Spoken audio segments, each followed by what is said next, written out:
Assalamualaikum warahmatullahi wabarakatuh. Sebelumnya, izin memperkenalkan diri. Nama saya Anissa Nurfadilah dengan NIM 2001295 dari kelas 2B PG PAUD. Di sini saya akan menjelaskan pematerian dari pelajaran perkembangan sosial, emosional, moral, dan agama bagi anak usia dini dari pertemuan kedua sampai pertemuan ketujuh. Pada pertemuan kedua yang bertemakan urgensi perkembangan sosial, emosional, moral, dan agama bagi anak usia dini. Definisi teori menurut Erikson, masyarakat memiliki peranan yang sangat penting dalam perkembangan sosial emosional seorang individu. Peranan ini dimulai dari pola asuh orang tuanya sendiri hingga aturan atau budaya dalam masyarakatnya. Faktor yang mempengaruhi dalam perkembangan sosial, emosional, moral, agama pada anak usia dini yaitu yang pertama keluarga, kematangan, pendidikan, mental, dan lingkungan belajar atau lingkungan sekitar. Adapun faktor penghambat dalam sosial emosional ini yaitu tidak adanya bimbingan belajar, rendahnya motivasi belajar, adanya rasa takut dan minder di saat sedang bersama teman-temannya. Selanjutnya, pada pertemuan ketiga yang bertemakan memahami definisi teori Bandura. Nah, definisi teori pembelajaran Bandura yaitu sosial kognitif. Karena proses kognitif dalam diri individu memegang peranan dalam pembelajaran, sedangkan pembelajaran terjadi karena adanya pengaruh lingkungan sosial. Proses tahapan-tahapan dalam pembelajaran sosial kognitif meliputi yang pertama, tahap perhatian, yang kedua, tahap penyimpanan dalam ingatan, yang ketiga, tahap reproduksi, dan terakhir, tahap motivasi. Pada pertemuan keempat yang bertemakan teori ekspresi emosi dan respon emosi pada anak usia dini.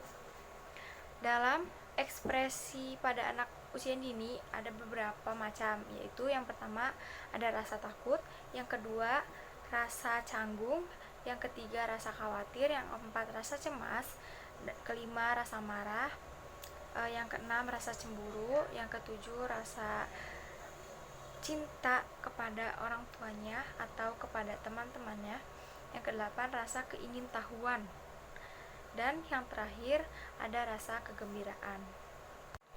Pada pertemuan kelima yang bertemakan pengaruh perkembangan parental dan eotal. Nah, parental itu sendiri yaitu sebelum kelahiran atau dalam masa kehamilan. Adapun faktor yang mempengaruhi sebelum kelahiran yaitu faktor genetik. Yang kedua, kondisi fisik ibu yang rentan. Yang ketiga, konsumsi obat-obatan pada masa kehamilan. Yang ketiga, penyakit bawaan dari orang tua. Yang keempat, asupan nutrisi. Yang kelima, stres pada ibu. Dan yang terakhir, proses kelahiran. Nah, eotal sendiri yaitu setelah pasca kelahiran. Adapun faktor yang mempengaruhi setelah kelahiran. Yang pertama, makanan yang bergizi. Yang kedua, kebutuhan energi. Yang ketiga, kesehatan. Yang keempat, latihan dalam bentuk stimulus aktivitas baik fisik dan motorik anak. Dan yang kelima, kasih sayang. Yang keenam, sarana dan prasarana yang aman dan nyaman bagi anak. Pada pertemuan 6, fase perkembangan masa bayi, ada beberapa macam tugas perkembangan masa bayi. Yang pertama yaitu belajar makan makanan padat, yang kedua belajar berjalan, yang ketiga belajar berbicara, dan yang terakhir belajar menguasai alat pembuangan kotoran.